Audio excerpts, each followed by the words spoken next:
高兴能够跟大家一起在主耶稣的圣殿中来敬拜、赞美主耶稣。何等的恩典，我们可以分别为圣，在神的圣殿中敬拜、赞美他。何等的恩典，在耶稣基督里，我们是一家人。在这里，我们彼此关心，彼此相爱。好不好？这个时候，我们跟身边的人说，在耶稣基督里，我们是一家人。在耶稣基督里，我们是一家人。阿们。亲爱的主耶稣，谢谢你，让我们成为一家人。我们要赞美你，就是要开我们的口来赞美你。你是永活、永存的神。你是全知全能的神，阿们吗？阿们。你是永不改变的神，你是良善温柔的神。主啊，我们要用你所造的口和心，全心全意、扬声开口的来称颂、赞美你。好吧，我邀请弟兄姐妹，我们一起来读诗篇105篇1到3节，我们一起。你们要称谢耶和华，求告他的名，在万民中传扬他的作为，要向他唱诗歌颂，谈论他一切奇妙的作为，要以他的圣名夸耀。寻求耶和华的人，心中应当欢喜。好不好？这个时候，我邀请弟兄姐妹，我们一同安静心，为几项事情来祷告。第一，为我们生命中的罪，我们来认罪祷告。第二，我们为我们自己的健康，为我们的家庭、我们的工作，还有人际关系来祷告。第三，我们也为我们身边有病痛的肢体，我们富强教会有病痛生病的人，我们一起来祷告。第四，也为教会的牧师今天传讲的信息来祷告。我们一同来祷告。我们请亲爱的天父，从我们来到你的面前，从我们真是向你献上祷告。主啊，求你来带领，求你来带领我们有富强教会有生病痛的人，主啊，我们求你来医治我们身边有病痛的肢体，主啊，有身体不舒服的，主啊，我们求你来带领他，主啊，求你来引领我们。哈利路亚，我们真的是感谢赞美你，主啊，求你来带领，求你来帮助，亲爱的天父，谢谢你。心里软弱的，圣灵亲自的医治，亲自的修复，亲自的都能够和谐。也为了教会中的弟兄姐妹献上的祷告，愿神的灵充满浇灌在早上敬拜当中。求你看顾他们，主啊，感谢赞美你。为了教会，主啊，我们要谦卑的来到你的面前，赞美你，谢谢你。我们要向你认罪悔改，为我们生命中的罪向你认罪悔改。求主赦免我们的罪，我们的过犯。我们要向你呼求，把我们的家庭的重担、工作的重担，也把我们自己身上的重担交托给你。求你赐给我们信心，让我们带着信心来紧紧的跟随你。虽然我们不知道明天会是如何，不知道自己将往哪里去，不知道困境何时会过去。主啊，但是我知道你是我们的主，知道你是我们的依靠和我们的帮助，知道我们的一生都在你的手中，知道你眷顾我们，要引领我们，知道你永远爱我们，要与我们同在。亲爱的主耶稣，是何等的恩典，你爱我们。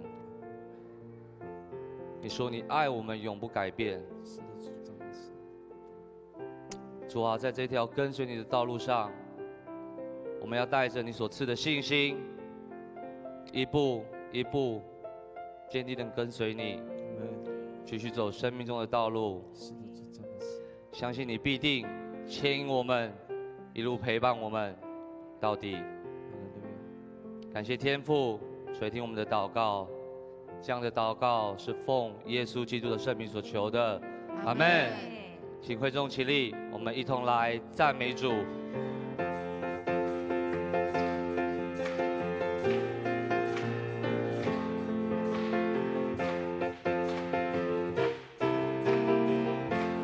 哈利路亚！来到主的面前，我们如活石，一块一块建造成为主灵宫。主的手在我们当中运行，圣灵火要点燃复兴我。来到主的面前，我们如活石，一块一块建造成为主灵宫。主的手在我们当中运行，圣灵火要点燃复兴我。来到主的面前，我们如活石，一块一块建造成为主灵宫。主的手在我们当中运行，圣灵火要点燃复兴我。我们是君尊的祭司，圣洁的国度，神所拣选被赎的子民。哈利路亚！基督是磐石，我们是教会，在这地发光宣扬主。我们是君尊的祭司，圣洁的国度，神所拣选被赎的子民。基督是磐石，我们是教会，在这地发光宣扬主。来到主的面前，我们如活石，一块一块建造成为主灵宫。主的手在我们当中运行，圣灵火要点燃复兴我。我们是君尊的祭司，圣洁的国度，神所拣选被赎的子民。哈利路亚！基督是磐石，我们是教会，在这地发光宣扬主。我们是君尊的祭司，圣洁的国度，神所拣选被赎的子民。基督是磐石，我们是教会，在这地发光宣扬主。我们是君尊的祭司，圣洁的国度，神所拣选被赎的子民。基督是磐石，我们是教会，在这地发光宣扬主。在这地发光宣扬主。在这地发光宣扬主。哈利路亚，阿门。哈利路亚，哈利路亚。哦，是的，主，我们真的要成为你的君尊的祭司，圣洁的国度。哦，主啊，我们到你的面前来，单单的敬拜你。主啊，我们这个时候设立宝座在这个地方，我们一起来亲近他，一起来赞美他，一起来歌颂他。欢迎圣灵降临，欢迎我们的神降临在这个地方。我们预备好我们的心，单单的来敬拜他。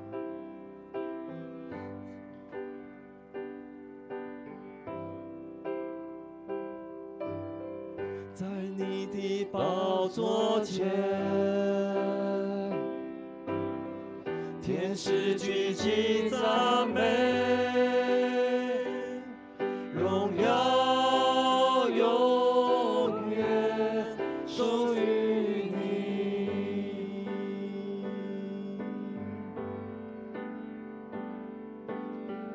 万口万口万邦，穿着洁白衣裳，我们前来向主歌唱，我们献上全心的赞美，归于至高全能大君王。我们的声音诉说你的荣耀，你的慈爱直到永远。我们献上生命的敬拜，渴慕更多亲近你。蒙恩的儿女，歌颂你的美好，欢迎你的国度降临这土地。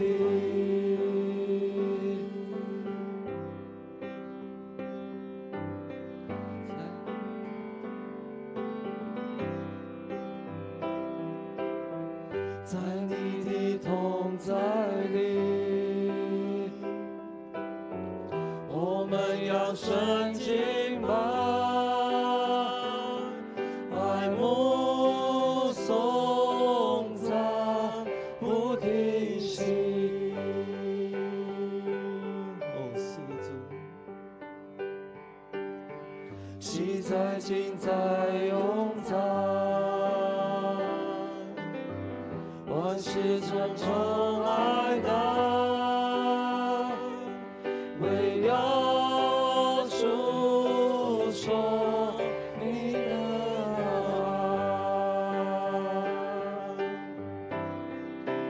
我们献上全心的赞美，归于至高全能大君王。我们的声音诉说你的荣耀，你的慈爱直到永远。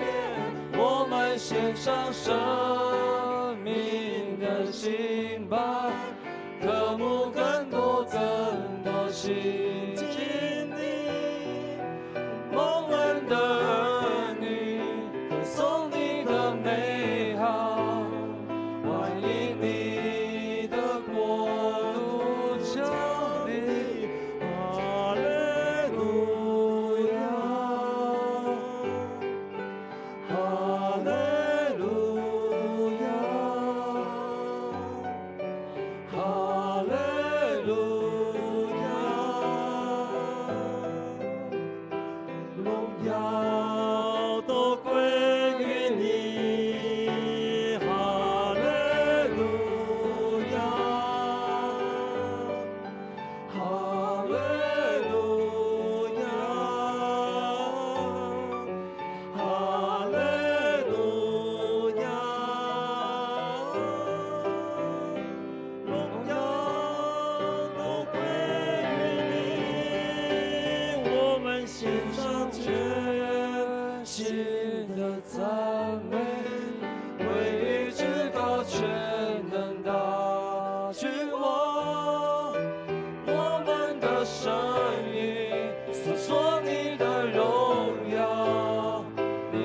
慈爱直到永远。我们献上生命的敬拜，渴慕能够更多亲近你，蒙恩的儿女，歌颂你的美好，欢迎你的国度降临这土地，蒙恩的儿女，歌颂你的美好，欢迎你的国度降临这土地。哦，主啊，我们欢迎你，主啊，我们欢迎圣灵降临在我们当中。哦，主啊，你是配得赞美的神，我们要赞美你，我们要歌颂你。我们今天设立宝座的地方，单单就是要来歌颂你、赞美你，因为你是配得赞美的神。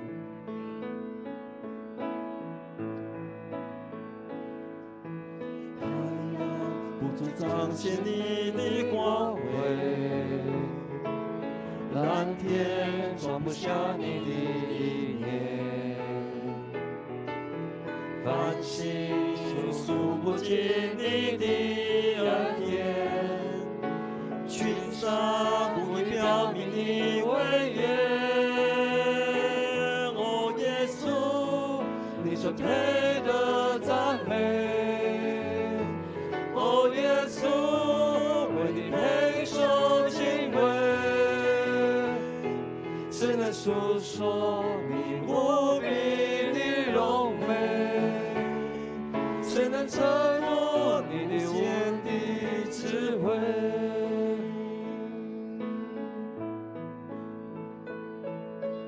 太阳不足彰显你的光辉，蓝天装不下你的意念，繁星数不尽你的恩典，群山不以表明你威严。哦，耶稣，你曾配得赞美。哦，耶稣，为你配受敬畏，谁能诉说你无比的荣美？谁能测度你无限的智慧？哦，耶稣，哦，耶稣，你曾配得赞美。哦，是的，主配得我们的赞美。哦，耶稣，你曾配受敬畏。哈利路亚，是的，主，我们敬畏你。谁能诉说你无比的荣美？谁能测度你无限的智慧？主天诉说你的荣耀，终将传扬你的作为。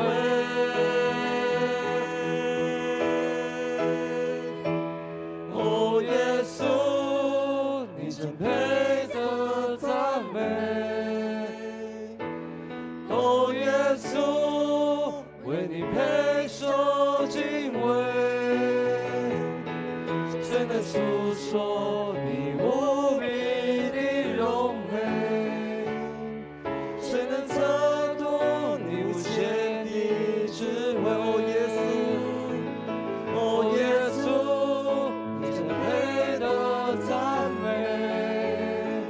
哦，耶稣，为你配受敬畏，谁能诉说你无比的荣美？谁能测度你无限的智慧？谁能测度你无限的智慧？哈利路亚。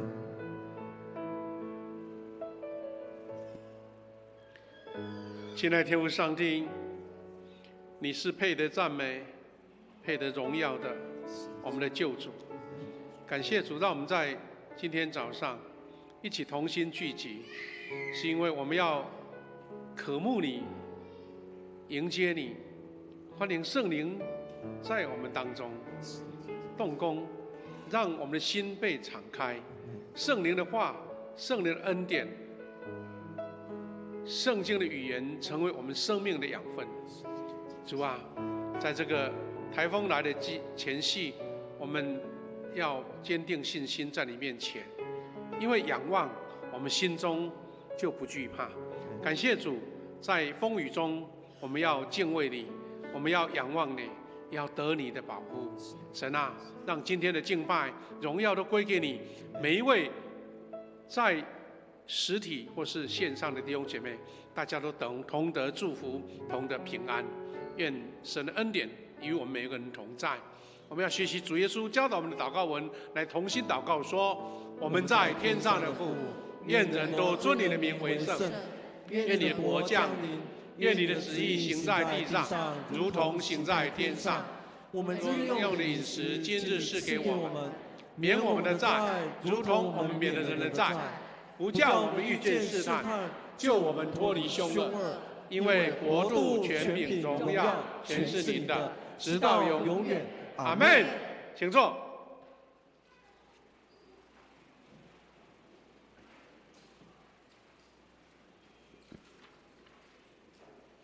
恭受上帝的话，记载在圣经2个章节，第14纪第2章第10节到第15节。第二个部分是以赛亚书第54章第13节。我们一起来念14纪。那一代的人都死以后，下一代的人却不知道上主以及以他为以色列人民所做的一切事。后来以色列人民得罪上主，开始拜巴力，他们离弃领他们出埃及的上主，他的祖先上帝去拜别的神，就是他们周围各国所拜的神明，激怒了上主。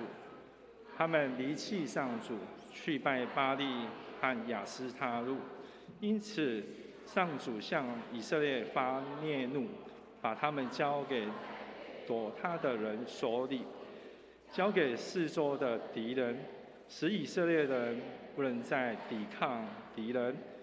他们每次出战，上主都照自己所发的示敌对他们，他们遭遇极大的苦难。第2章节，圣经的以赛亚书第54章13节，我们一起来念：我要亲自教导你的人民，赐给他们繁荣和平。献诗，我们由这任务小组来献诗，献诗的曲目是平安。我们献诗完后，由夏牧师来证道。牧师要传讲的讯息是永续的信仰传承。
有丰盛有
一起用掌声赞美主，谢谢，谢谢泽龙小组所试唱的平安哈，平安，平安是上帝所给我们的意念，特别是在台风前夕哈，感谢主，神哈恩典呐哈，昨天宣布说台风要来，停班课，但是呢，神给我们一个早上的时间，让我们不受干扰影响哈，他能够很宁静，能够顺利来到教会，实在是感谢主，神恩待我们了哈。我们给隔壁请安一下，说台风你有平安哈，在台风你有平安。好，所以早上我们敬拜神，领受祝福，然后下午回去要好好防台的哈，真的要防台的哈，因为照那个气象局报告说，我们一共有1471天，1471天。台风没有登陆，这一次会不会再逃过来？不知道，因为这个台风从北海一直到南边来，会不会听说又停顿了一下？说不定下午又跑到台湾那个巴士海峡哈。感谢主，我们很多有经验的弟兄姐妹知道说台风要来，但是我们可以把握这个时间一起敬拜神。我们先来做祷告。现在父神，感谢你，让我们一起同工，一起服侍，一起敬拜。主啊，虽然有台风要来的消息，但是我们知道，在你里面，你有给我们平安的意念。这个平安不是口头上来的，而是神同在这样的自信、这样的喜乐、这样的祝福。愿神跟我们同在，让我们也从你的话语得着力量。让我们知道，在人生许多变化无常当中，神的话语是永恒不变的。神的力量、神的祝福、神的保护，也是完完全全可以掌握的。感谢赞美主，愿你的话语成为我们的帮助，一起分享圣经的话，求你开启我们的心，让我们看见神要对我们所说的。感谢祷告，奉耶稣的名祈求，阿们。今天因为台风要来哈，我们的主日学因为政府说要停班停课，因为怕小朋友出入哈，如果有变化比较不方便，所以我们本来今天要举行那个升级礼拜就是国小1年级要变2年级，因为他们班要改变哈，今天本来都准备好了啦哈，为了这样就是说好，那开学升级哈，我们等下个礼拜再补进行。不过我们的青少年，我们的提摩太昨天有完成了啦哈。那因为我们看到这些儿童，我们安排他们能够，特别是开学日的时候，我们会赠送一本圣经给我们国小3年级的小朋友，意思是说，希望他一生有圣经跟随着他走这条平安的道路。那让牧师有一个感动说，要分享这个题目“永续的信仰传承”。我们用尽各种方法，让小朋友、让青少年来到神面前。那他怎么样走向神的道路、永续的信仰传承呢？一代传过一代呢？其实不只是人的力量，是要靠神的恩典。所以我们一起从这个话题，从这个圣经得到一些学习哈。刚刚我们读了4世纪2章10到15节，这一段是描述以色列的百姓不是光彩的事啦。这段经文是他们离开神的恩典。不过等一下我们再复习前半段哈。他这段经文怎么说呢？他说那一代的人都死了以后，是指哪一代呢？就是约书亚。约书亚不是带领以色列百姓进入迦南地吗？那些干部、那些领袖都过世了。他说怎么样？还有下一代的人却不知道上主以及他为以色列人所做的一切事。换句话说，时间怎么那么快？下一代了，那些人都不晓得上帝了。那到底出了什么事了？总是有听过吧，有看过嘛？为什么差那么快？所以呢，剧情急转直下，说11节说，后来以色列人民得罪了上主，开始拜巴力。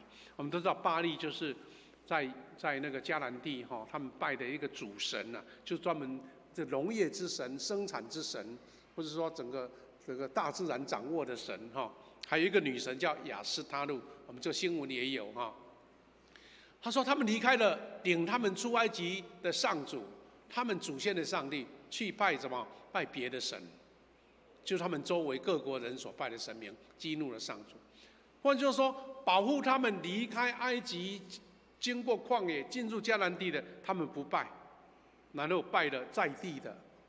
哎，奇怪了，为什么差那么大？哦，这个值得我们去思考啊！哈，而且他们离弃上主，去拜巴利和亚斯他路。亚斯他路是一个女神呐，哈，就像台湾的妈祖一样。好了，那这些事情他们为所欲为，什么结果呢？14节记载了这一个影响。因此，上主将向以色列发烈怒。烈怒是什么意思啊？不是小小的不高兴，是拍桌子的烈怒。哇，这个不得了啊！烈怒是有行为的，把他们怎么样？把以色列百姓交在掠夺他们的人的手里，交给四周的敌人，使以色列人不能再抵抗敌人。哇！上主亲自干预耶！你再怎么大的力气，就打不过，就是打不过，你就是被敌人打得一塌糊涂，就好像某一种力量被控制住了，打不好。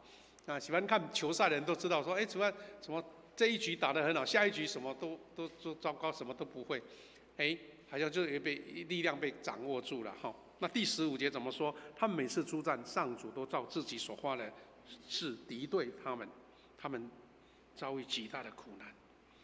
哇，好好的一个承继了迦南地的产业，还没多久，天地大变了。哇，猪羊变色，为什么会这样呢？我们就是要思考检讨这段故事哈。那以色列人，我们可以把它称作有遇到了信仰的第3代。信仰第3代是一个阶段哈，不是说实际的哦，我是祖父啊，儿子、孙子不是。那诗记2章6到9节前半段哈，就是说我们刚刚读的这段前面有一个前言呐，他说记载约书亚带领以色列人进入迦南地初期的状态。好，到迦南地了，那个时候他们怎么做呢？因为已经打仗完成了。一大片迦南地，他们都分割完。你如果看圣经的地图有没有？12支派哪里去哪里，哪里去哪里，哇，都分配好了。几年前我们在读啊，一起来读那个约书亚记的时候，就看到他们啊，每一片土地都有了，除了利未人以外，啊，每一个人都有土地。那哇，有产业，那多好啊！因为他们的祖先好几百年都没有自己的土地耶，对不对？在埃及是做奴隶，在旷野。啊，朝不保夕啊，走来走去啊，哪一块土地是你的呢？所以你会发现说，人得到好几代都没有得到的产业，多高兴啊！但在高兴，在欢庆当中，又种下了他们离开神的原因，那就是祸福相依耶。成功就是失败的开始哎！哇，这个是我们人最大的一个挑战，而且碰到什么呢？约书亚过世了，去世了。以色列人缺乏了新的领导者，进入士师时期。一个重点在这里，因为以色列人并没有完全驱逐迦南地原有的人民。士师记1章28节记载说，以色列人强盛后，他们强迫迦南人服苦役，但是没有把他们全部赶走。这个就种下了一个种族混居，然后文化互相影响。宗教互相影响，习俗也互相影响，但是很可惜，以色列人没有影响这些迦南人，而是迦南人影响了以色列人，那才是最大的败笔。好，我们如果好好的思考哈，一个得胜的民族竟然后来输了，是什么原因呢？这是我们。你做事业的、开公司的，其实很多道理都类似了。我就想到说，我们台南明年要迎接叫做建成400年，哇！听说市政府已经大张锣鼓，要准备大庆祝，因为1624年荷兰人来到热兰遮城来到台南，开始建成嘛，所以现在明年要400年。听说台南有好多庆祝的节目，那我们教会也输人不输丁呢，我们教会也争取很多能够用教会的角度、信仰的角度、福音的角度来庆祝纪念这个400年。不过你知道，荷兰人来台湾才38年了，影响其实已经微乎其微了哈，就他们的文化就留下一些小小的历史遗迹而已，不像有一些殖民地哈像在印尼啦、印度啦、东南亚啦，还有包括菲律宾，因为他们的一些外国的欧洲的殖民好几百年，所以他们的文化就连语言都被影响到了。你看菲律宾现在都说英文，对不对？因为美国后来殖民嘛，还有包括西班牙文也一样啊。那我要讲的是，用这个故事去对照当时的以色列百姓驻扎在，就是分配土地在迦南地，为什么会有这样子？我们知道38年过后，1662年左右了郑成功来了，带了从厦门带了一大堆从唐山来的兵，然后把荷兰人赶走嘛。这些故事大家最近应该会常常听到。那个时候，郑成功本来是要反清复明的，准备要反攻大陆的啦。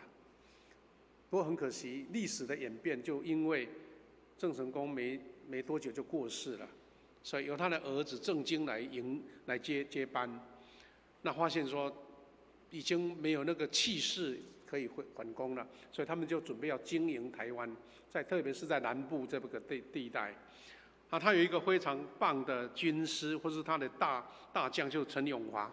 陈永华，我们知道在安平那边有一条永华路在纪念这个陈永华。他们就开始说，那不行，我们总不能老是要备战没有吃的怎么办？所以就把这些军队各队分配到台南平原还有高雄各地去，一边驻扎，一边在那边开垦，那边种植了。所以他们就一队一队过去。所以你看到我们现在台湾很多南部的地名都跟当时的郑成功的军队有关。你看新营啊、柳营啊、小新营啊，其实营的部分就是军队的意思嘛高雄也有高雄也有左营，对不对还有右冲就是等于是这边右翼的部队在这边驻扎。那他们当然后来就变成住宅在那边种植开垦。那个时候呢，我们台南其实有很多西拉雅族的我们的祖先呢，但他们就势力弱嘛，没有武器，没有武力，所以就被迫全部的移居到山上。所以现在的玉井啦、南化啦还有投射啦，我们的大内那些都是我们以前的祖先，原来是在嘉南平原就被移去了。其中一个最具代表性的民族就是在10几年前发生小林村灭村事件的小林村其实就是所有就是当时的西拉雅族被迫迁到山上去。好了，那这个是民族开垦这个占走为王这种很多历史的一个必然的现象了我说的重点是说，这些百姓就留下来开垦。当然后来因为施琅听说带了军队来把这个郑氏王朝攻灭了。后来听说很多兵又被带回去中国但是已经变成平地人就留在嘉南平原了。那现在我们要去追索那个历史遗迹你现在可以到高铁附近，我们这个台南的科学园区那边有一些原住民的那个历史博物馆，因为那边看到很多遗迹，就是这个意思。那我用这个故事来对照以色列百姓，他们也是这样子到各地去屯垦那重点在14世纪第1章所提到的，还包括我们这段经文，你就知道说原来为什么以色列百姓会得罪了上帝。2章6节开始记述了那个约书亚过世他说约书亚就遣散以色列人民，他们就各去占据自己分得的土地。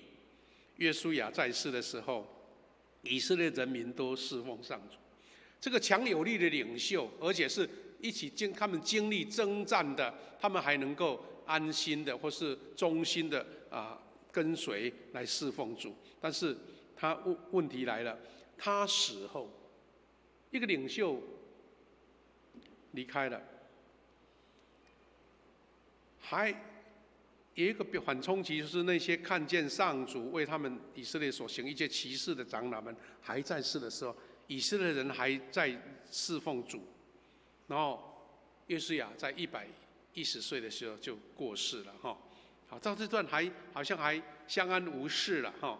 但是第9节以后有开始变化。他说，约书亚被安葬在自己的土地，就是他们被分配的土地，就是迦实山北边以法莲山区的亭拿西拉哈。好，我们可以看见说，约书亚他在临终的时候，在约书亚记的后面，对不对？24章提到说，他用一个非常诚恳的意思来招呼所有的长老来说，他讲了一段他们出埃及的故事啊，他们祖先的故事，然后最后一句结论就是我们非常出名的一段话。好，我们一起来念这一段话好不好？来，预备，来。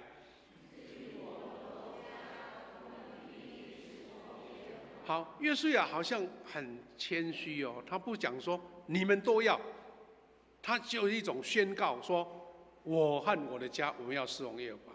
那换句话说，你们要不要？约书亚在那段经文还这样说：你们自己决定吧。好了，在这种你们自我决定的时候，它的结果是不如与约书亚的预期或是期待。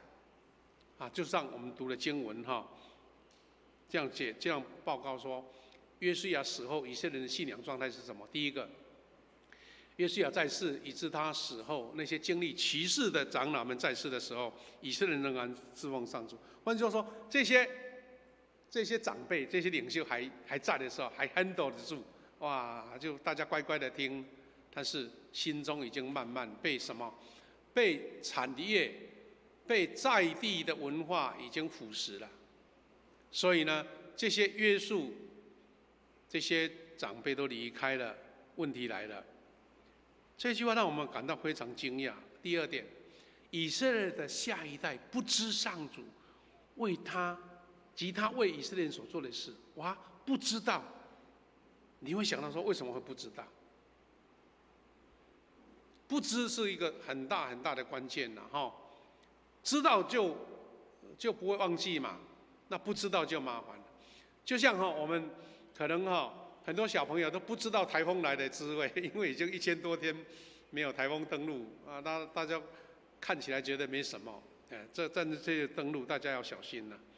以色列的下一代不知道上帝所做的奇事，而且还怎么样？不知道那公公还没事了，他们竟然得罪了上主，开始拜巴力。那显然呐，他的周遭，他们这些百姓所受的影响有多大？他们做到什么程度呢？他们离弃上主去拜别的神，因此上主向以色列发烈怒，不是小小的怒气，是有行动的怒气了。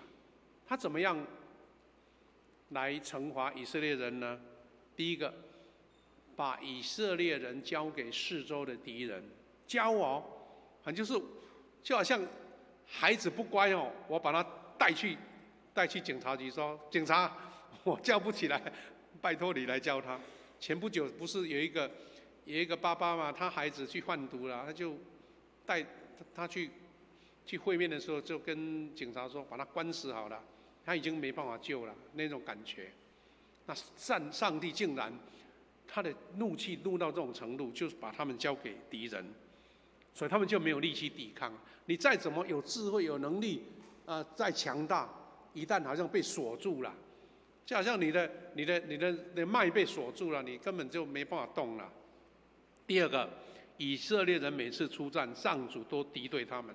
哇，敌人已经很厉害了，在上帝也跟他们敌对，那你还打得过吗？所以他们就遭遇了极大的苦难。哇，听起来实在是很玩弄，对不对？好不容易上帝那呵护，好像母鸡带小鸡啊，从埃及带到旷野，旷野又经历好多苦难，然后好不容易过约旦河，进到迦南地了。哎呀，成功了，有产业了，我们有自己的家了，还可以盖永久的屋啊。因为他们都住在旷野，都住帐篷，对不对？好啦，照理讲是安居乐业，一片荣耀光彩，赞美主啊，哈利路亚！荣耀上帝，你带领我们那么高兴，那么好，应该是荣耀神才对啊，教会大复兴才对啊。没想到完全不是这回事，不知上帝为他们所做的事。你想想看，我们可以去思考，因为圣经没有记那么清楚，你为什么他们不知道呢？在于这些进入迦南地的百姓，他们遇到了很多我们没有办法去体会的软弱。我们再先把这个描述一下以色列人的3代信仰。第一代百姓，他们受埃及的侮辱、欺负，摩西领他们出埃及，然后在旷野受操练。我们也知道，在旷野他们跌倒了好多次，对不对？去拜金牛啊，没有水喝就怪上帝啊，没有吃了就是埋怨呐，连摩西也被他们磨得，摩西摔拐杖生气了，连摩西也不能进入迦南地。你看，但是这群人知道受苦了，就磨练了信仰，将盼望跟意向传给下一代。好了，第2代百姓，他们出生于旷野，跟父母一起经历艰困的这个旷野的生活，持守信心，他们就跟随约书亚进入迦南地，而且有了产业。看起来第2代，经过苦难，但是他们已经得到了产业，那算是一个苦尽甘来了，对不对？一切付出代价都值得了，对不对？不过，我们就刚刚讲经文所记载的第3代的百姓，生于安逸幸福，为经历上帝神迹奇事，受迦南异文化的影响，与异族通婚，逐渐世俗化，祭拜偶像，得罪上帝。我们可以用我们的经验或是我们的知识去思考，为什么会有这种现象？其实我们的生活，我们自己的家族都可以经历到这个啦。为什么呢？就是因为他们得到产业，但努力什么？努力耕作，努力想要得到更丰富，然后就疏于跟子女分享上帝的爱、上帝的救恩。好了，产业发达了，财产增加了，收获丰盛了，还有一群奴隶可以使唤，因为他们没有把所有的外族人赶走啊。那后来又下一代又看到在地的女子就结婚啦，家庭啦，然后女的影响男的，男的影响女的。好，再来不用拜你们的上帝啊，上帝看不见啊。你看我们这个神明在这边明明显显，来拜他马上种地可以结果子的那些巴力跟亚斯他录就是产业之神嘛，哇！大家这个时候刚好需要收获丰盛嘛，上帝在哪里？我不认识啊。但是明明这个拜这个神说可以得到丰沛的雨水啊，有得到非常肥沃的土地啊，糟糕，被腐蚀掉了，然后得到这种结果。我们可以发现说，我们在从这个故事去映照我们自己的家族我们要怎么样让信仰能够永续的传承？我们要怎么样超越像以色列人这种3代的信仰破产的一个危机呢？我们台湾社会台语的比较传神啦台湾社会有一句话叫做什么？好业未过3代，好像看起来台湾人足落的呢，怎么老是富裕不会过3代呢？其实就是综合了好几百年这个台湾人的家族的历史，知道说，其实他们的经历，事业也好，财富也好，跟以色列人他们的信仰的传承都有类似的轨迹了。第一代吃苦劳累，没没什么好吃的。第二代一起经历辛苦，好慢慢建立了产业啊，丰盛起来了。第三代含着金汤匙出生啦，你们有听过一句话说假挖中的不？就是反正饭来张口，茶来伸手，反正就好像是必要的，就是必然的父母亲给我准备一切都是应该的，不会一点劳累的。好了，这个就是人性，不是谁对谁错，人性嘛。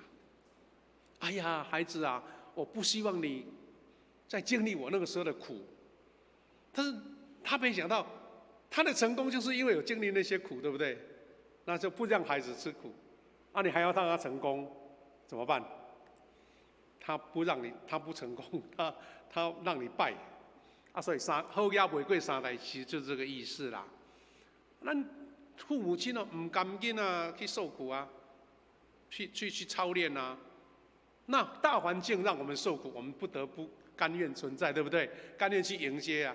那父母亲能够掌握，不让他受苦，那就疼命命、惜命命，唔甘，那不得了了。这个就是一种历史的一个循环就发生了。那我们看到好家玫瑰三代在台湾有这样的俗语，表示说人性或是一个团体、一个家庭的成长，这个轨迹有这样的现象，才会讲出这一句话来。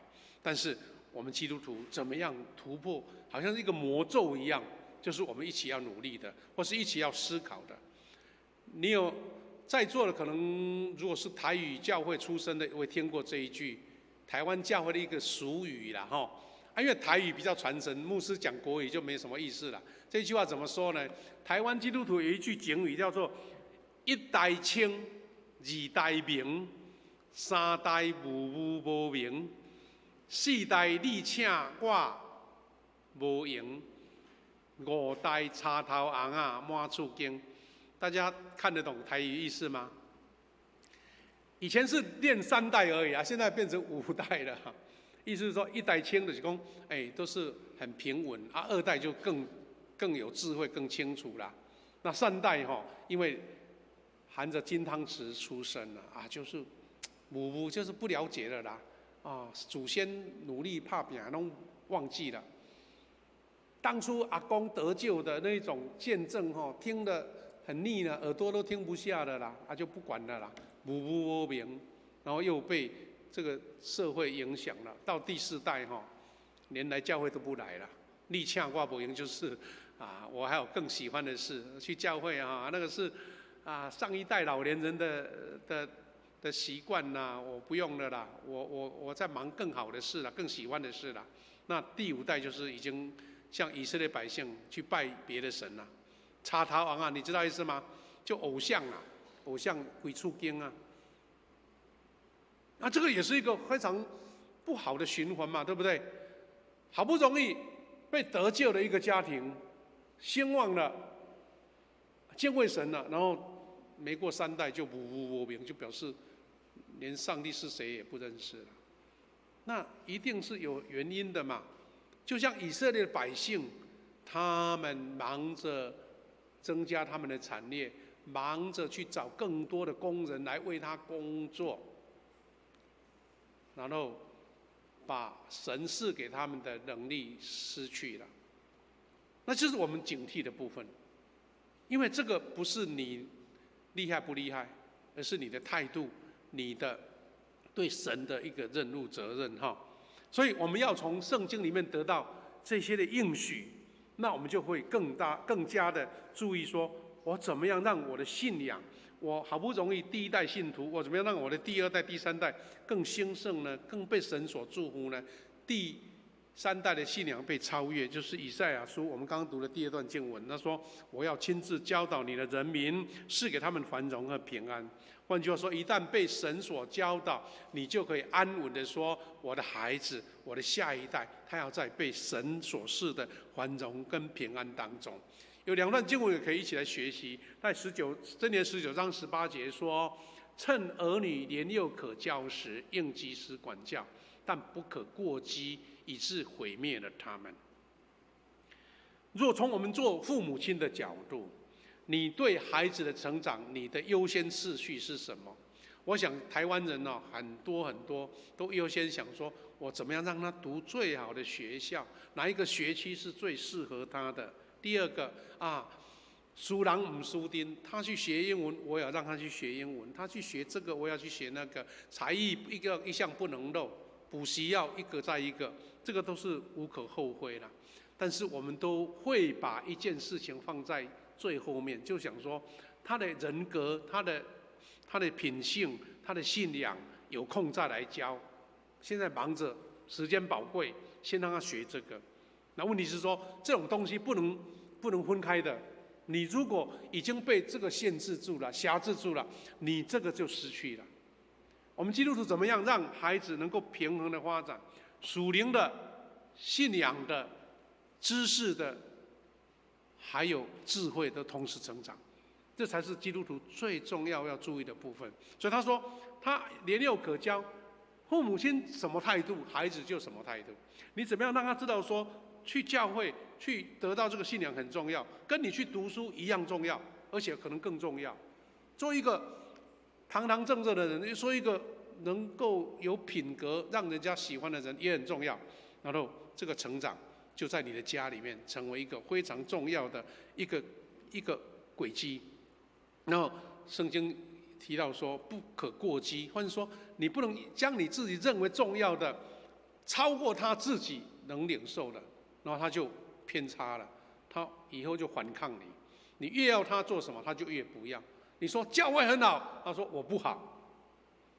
教会信仰很重要，那是你家的事，不是我的事，那不得了了，过激嘛。他就是为了反抗你才不来的啊，不是他以为本来教会不好。教会有很多好朋友呢，大家一起玩得很高兴，但是因为你这样子，我就不要去，那多可惜啊！所以这个是我们人性的软弱，我们怎么样把它带领自己的下一代回到主面前，让神来管教，而不是用自己的方式。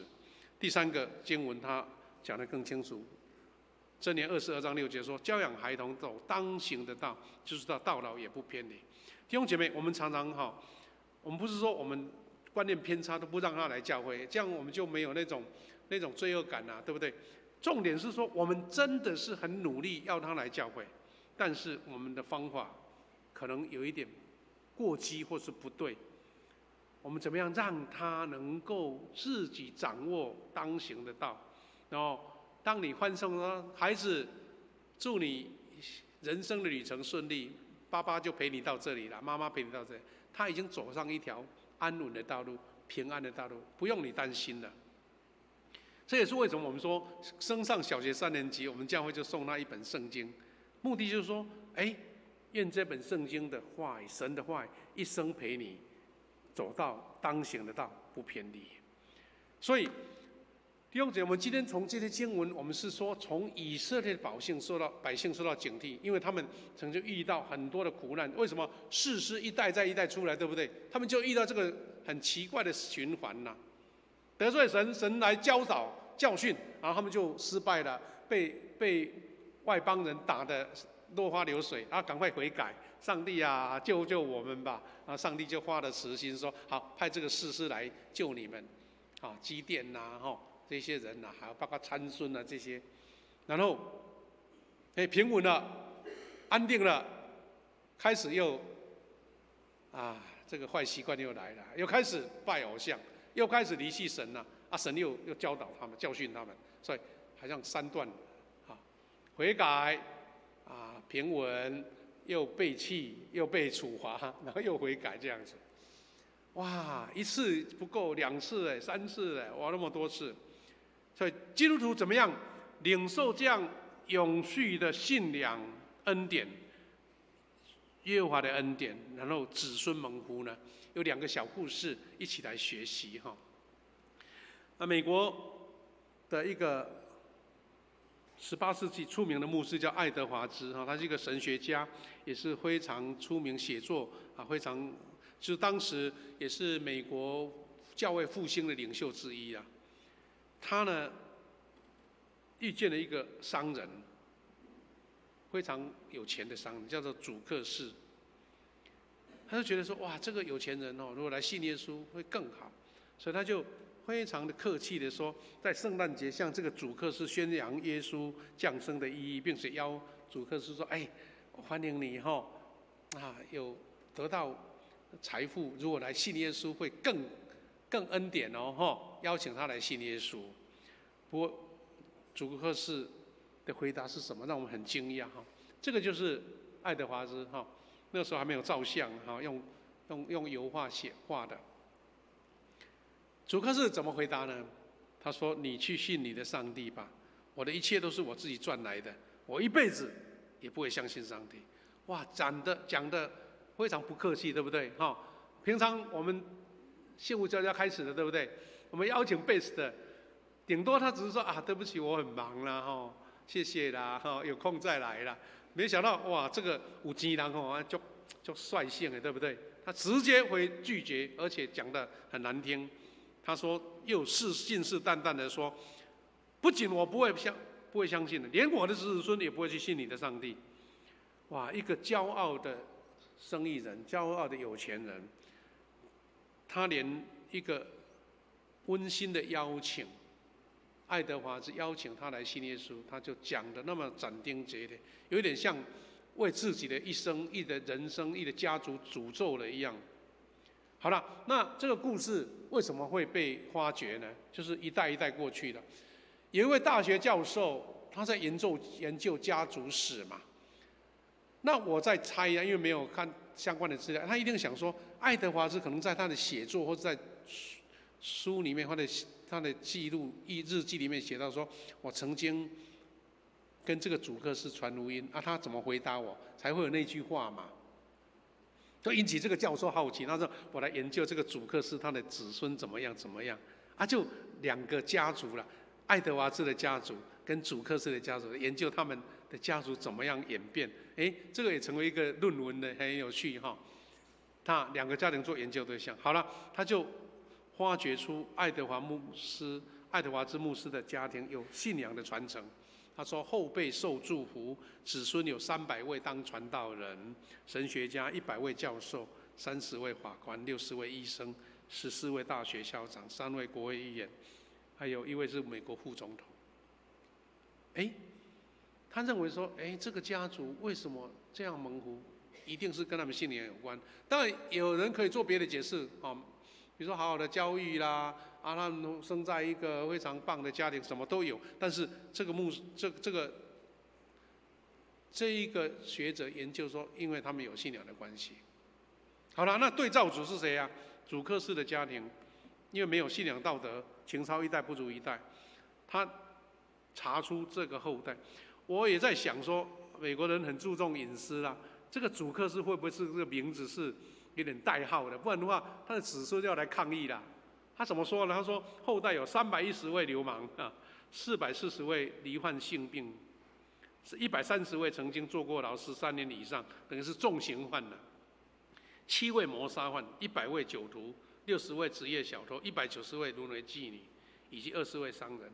哇，不得了！这个家族哈。虽然你有传言，但是是一代不如一代，而且都是在黑暗的底层当中。当然，你也可以否认说，那跟主克士讲那些咒诅的话没关呐，反正就是他们时运不济啊，或是他们家庭教育不好，你都可以解释。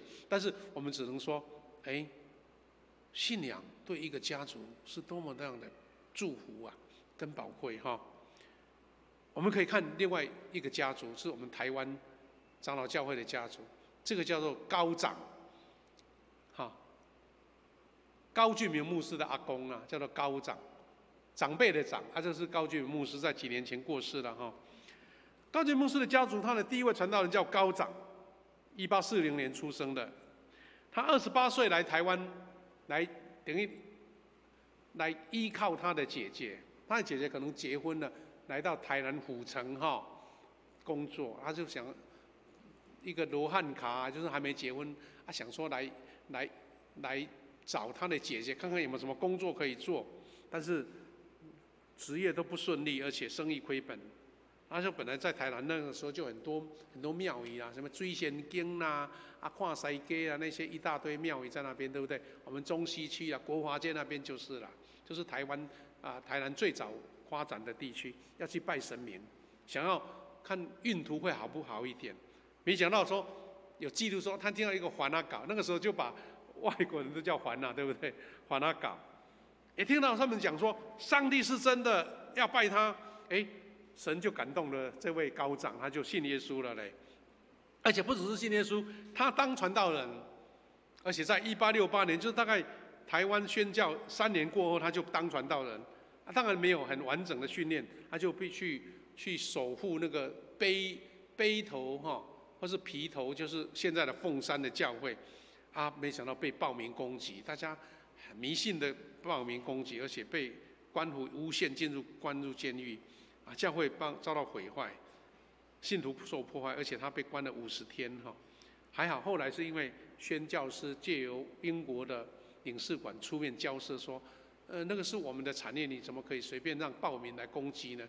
因为当时的清朝的官可能也是不大喜欢基督教，所以就遇到很大的攻击。但是高长好不容易得到平安后来听说有赔钱给这个凤山教会。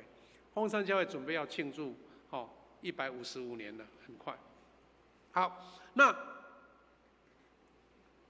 高俊明牧师后来有做见证，他说高长传道，他传下来的子孙有1000多名，在他见证的时候还剩800多个，他就是娶了盐前人叫做朱英姐妹当太太。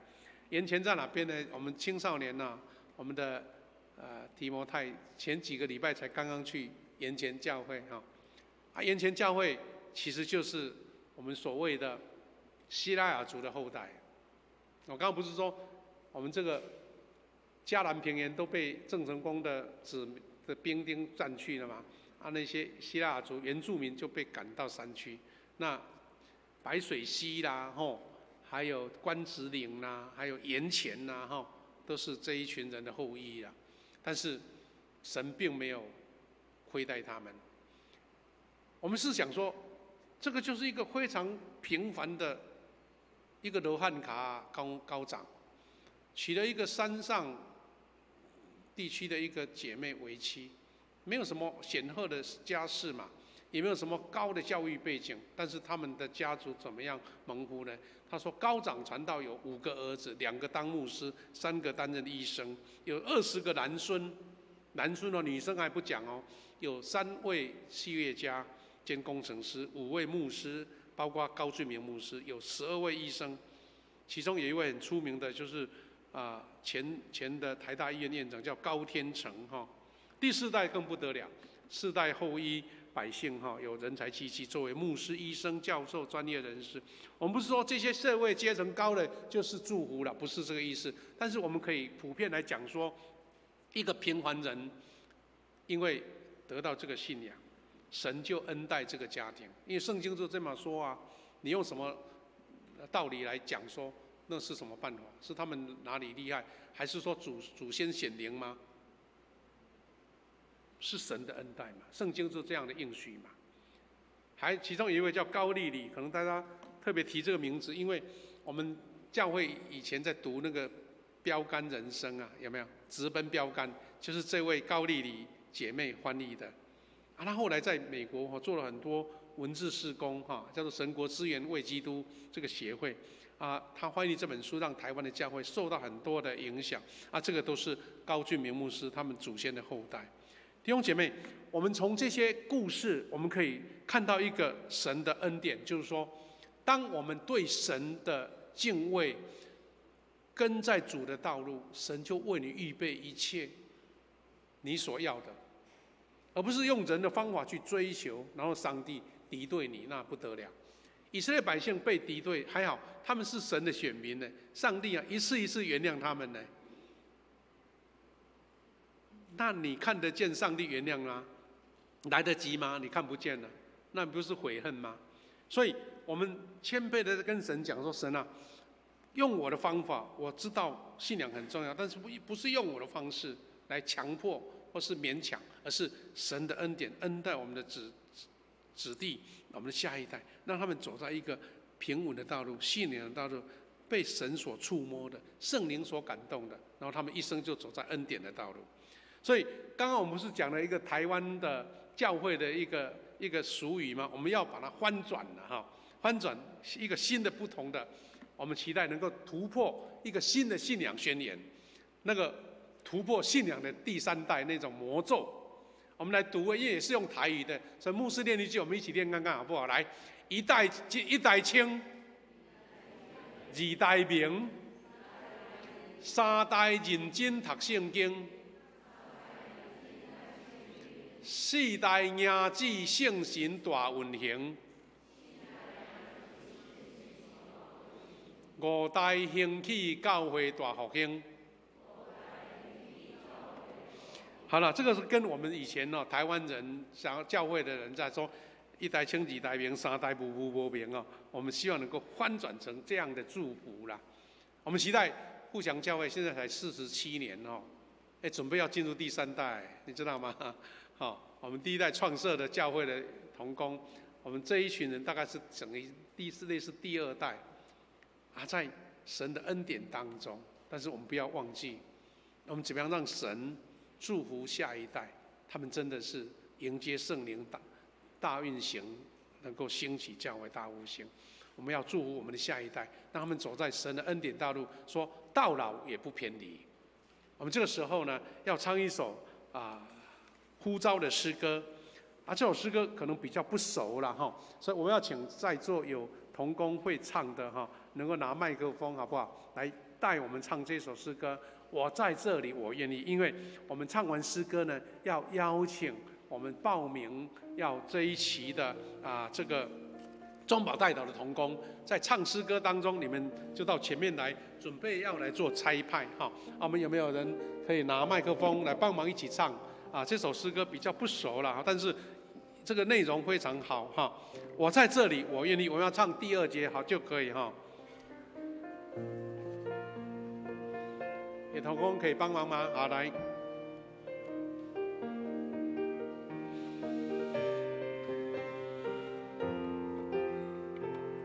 好，会唱一起来。我活着不再为自己，用我成为你的爱的器皿。神，我愿意我同行，能与你一起微笑，一同流泪哭泣。在唱诗歌当中，我们请代祷同工开始到前面来了。我对这时代有心意，你愿不愿意为我去？父神，我愿意听你。我在这里，我愿意。副歌来。我渴望看见每一对转向你，听见轻声渐渐升起。我祷告，看见天地天真像儿女，儿女心转向父亲。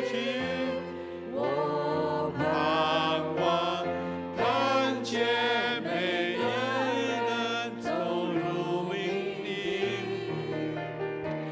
见证生命转变的伟大的神迹。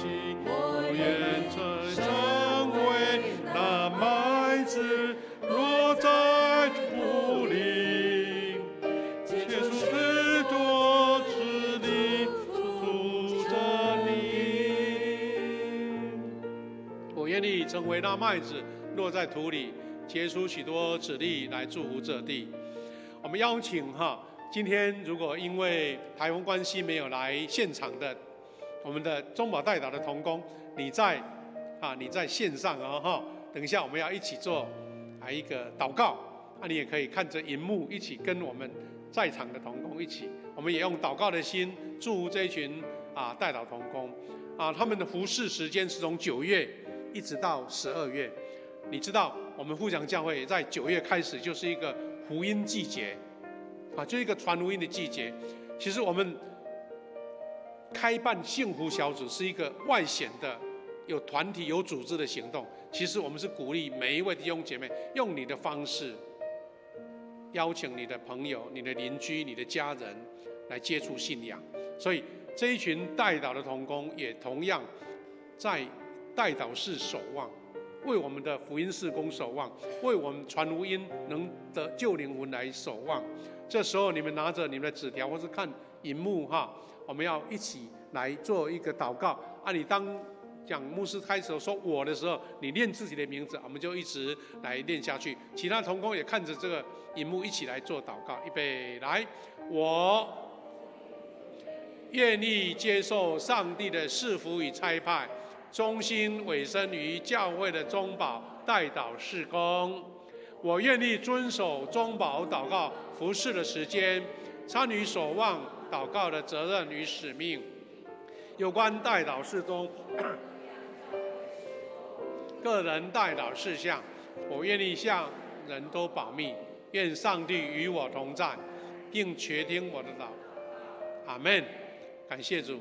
愿神赐福这一群同工，他们的祷告其实就是求神来帮助带领他们成为一个守望者，他们的祷告被神垂听。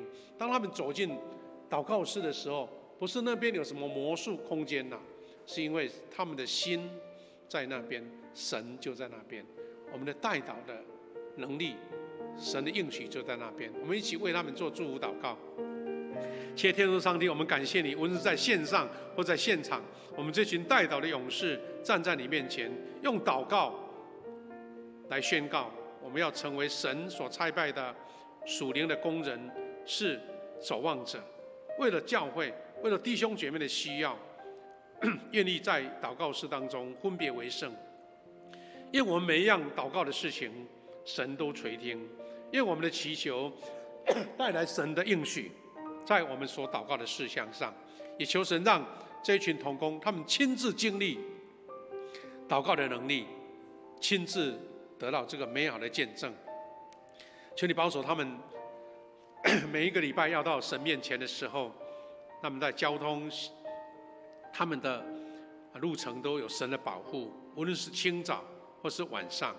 主啊，我们确信我们这样的服事是神所喜悦的，也求你兴起更多弟兄姐妹，因你将时间摆上，成为守望者，更多的勇士在我们的周遭，在我们的生活中，在这70多位弟兄姐妹当中，我们看见神的应许。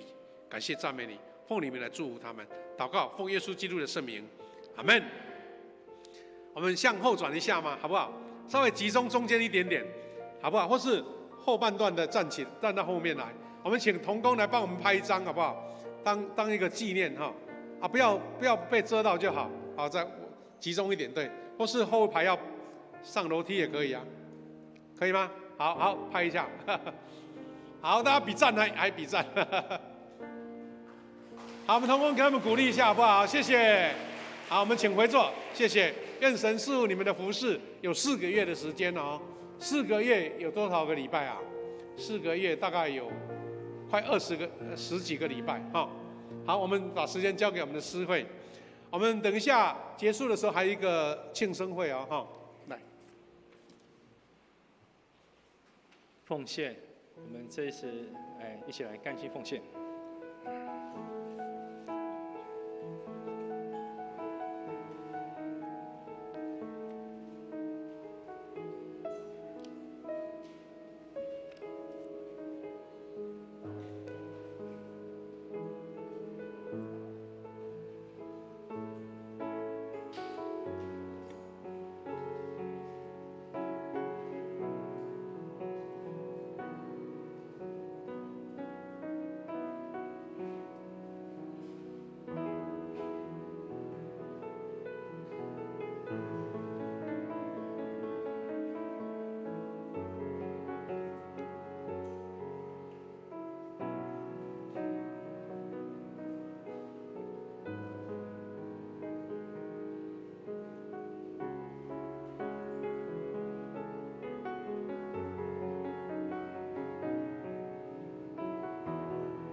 们请会众请起立，来唱奉献的诗歌《我的神，我的王啊》。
会众请坐。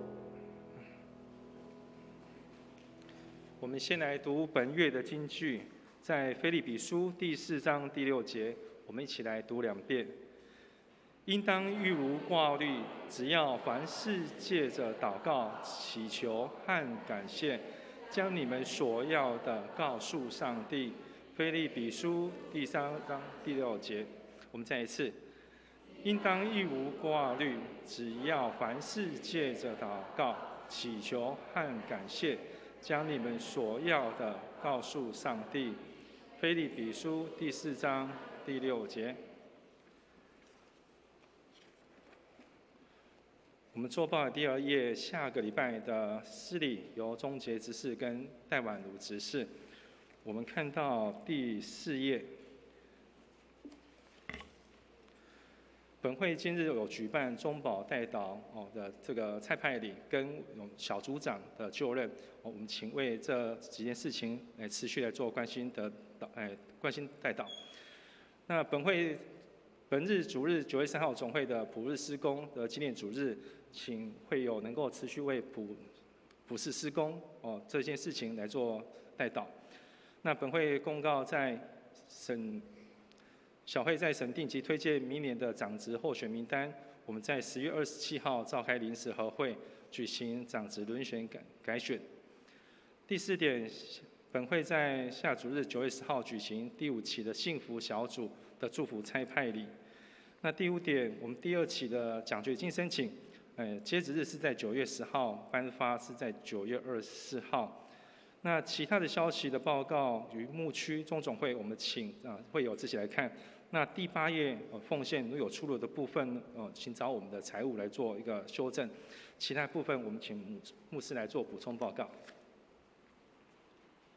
好我先介绍，我们有新朋友在我们当中哈。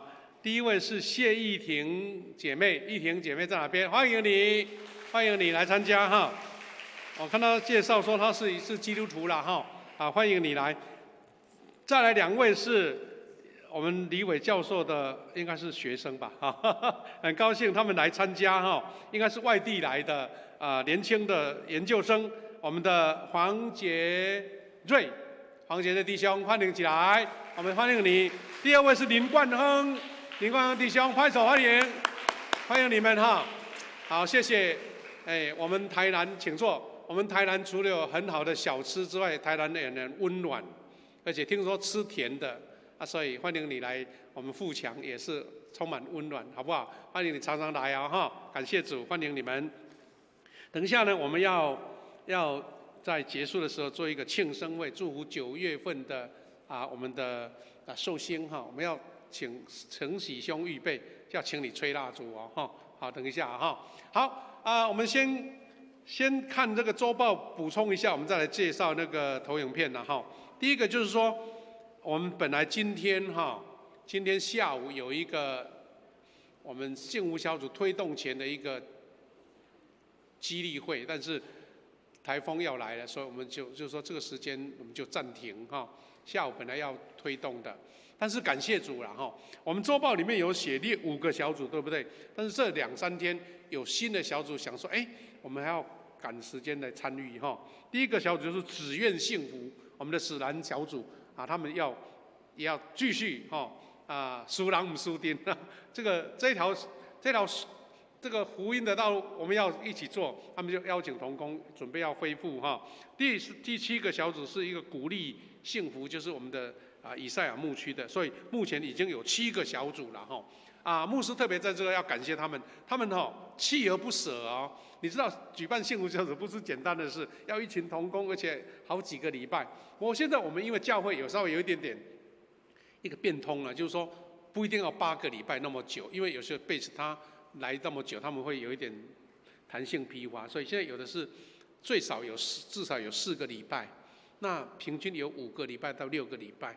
如果你觉得还有这样动力想要组成我们下个礼拜天我们会请这些幸福小组的同工到前面来，类似像刚刚我们的差派一样一个祝福顺便做介绍所以请同工预备好如果你的小组有队呼那更好了我们请副长预备我们下个礼拜天两堂礼拜，可能因为第2堂比较多了没关系，我们就2堂都会介绍所以今天的基地会我们就因为台风的关系我们就暂停了，我们可能会采比较其他的方式，让这些还没有参与过幸福小的同工，我们来一个说明会，或是给他们做一个介绍，简单的介绍，我们再跟幸福的副长来沟通，看用什么方式来进行另外，我们周报里面第4页的第3点我们有看到小会经过很审慎的审定跟推荐，我们明年的长职在今年的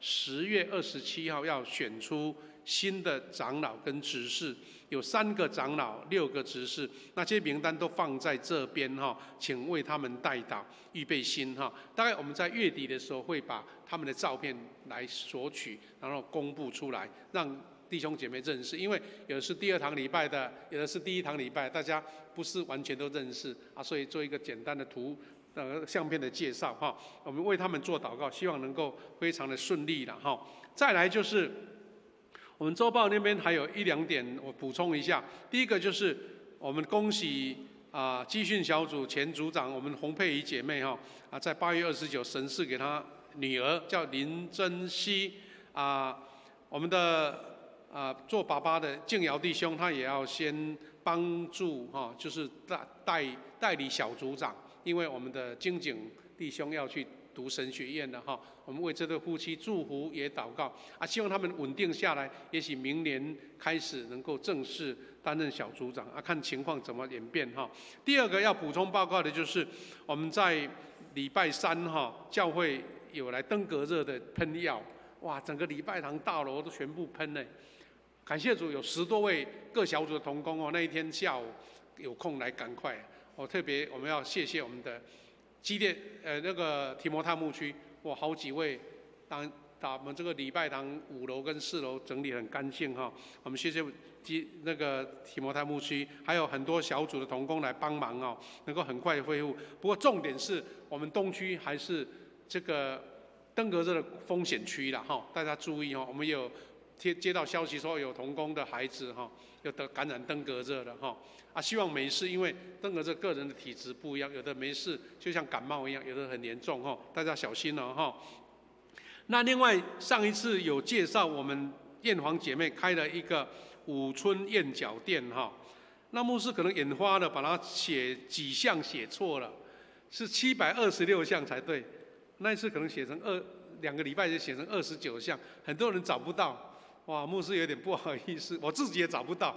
我跟谢牧师去骑车骑了好久，他怎么没有729项呢？原来是726项因为他们在推动这个活动，还包括有宣教的作用所以期待大家为他们代祷希望有人去感应高官的对了期待神的恩典继续带他们同在好，那有2个小报告做结束这个海葵台风。感谢主了，我们早上大概都没受影响大家很有信心，还是照常来做礼拜如果照经验来讲台风应该是下午才慢慢也稍微一点风雨啦真正严重可能是晚上开始到明天早上。所以等一下哈，我们教会的爱餐没有取消哦，所以大家哈到外面去比较麻烦，干脆到楼下去吃一顿午餐，然后回家好好准备迎接台风。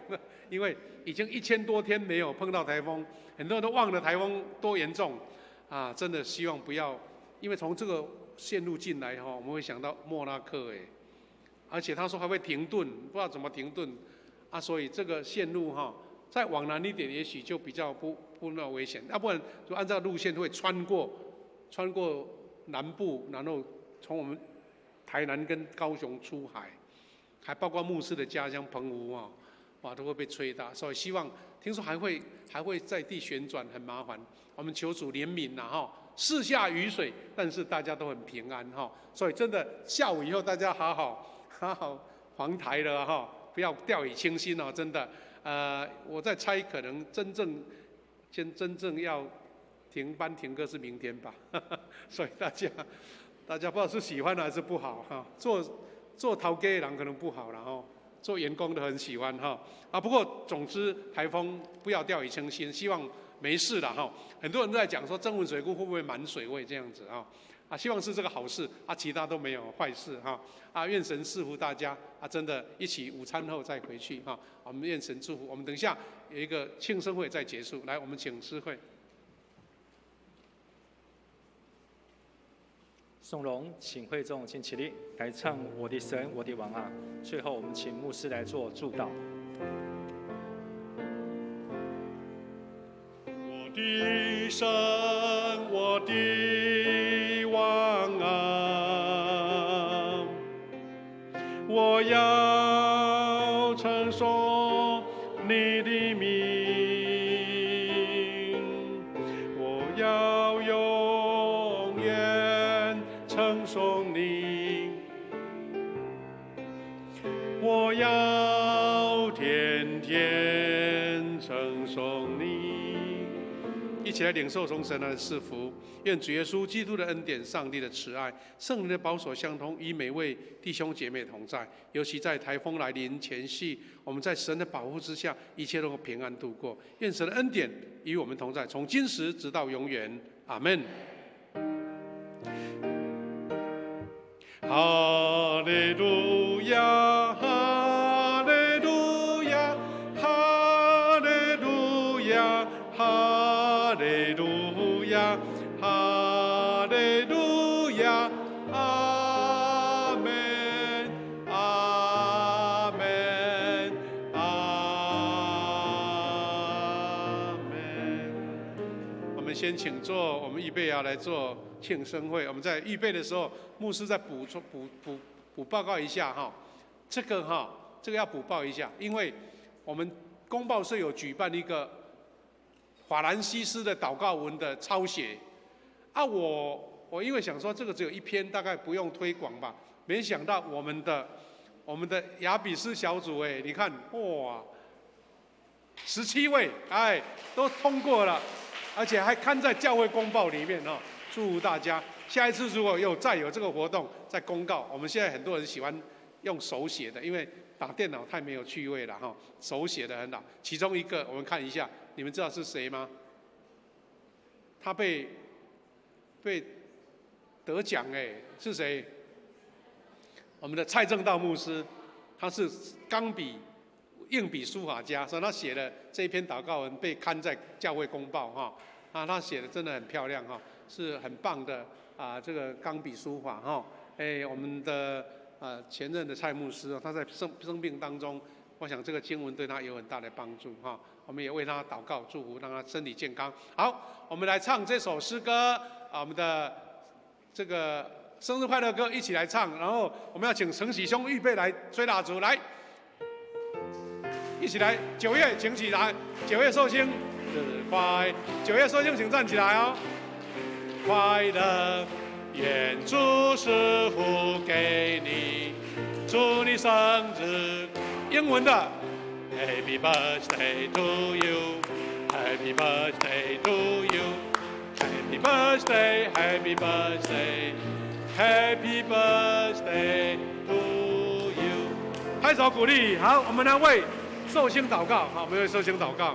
谢天父上帝，感谢你在9月的时候快进入秋季，我们的寿星要蒙神的恩典，好像经历秋天丰收的喜乐。神祝他们在生活、健康、家庭工作，特别是子女都有神蒙福的恩典。主啊，让他们记住神永远跟他们同在，也让他们能够走在神恩典的道路，一生蒙福的道路，见证主耶稣基督得救的福音。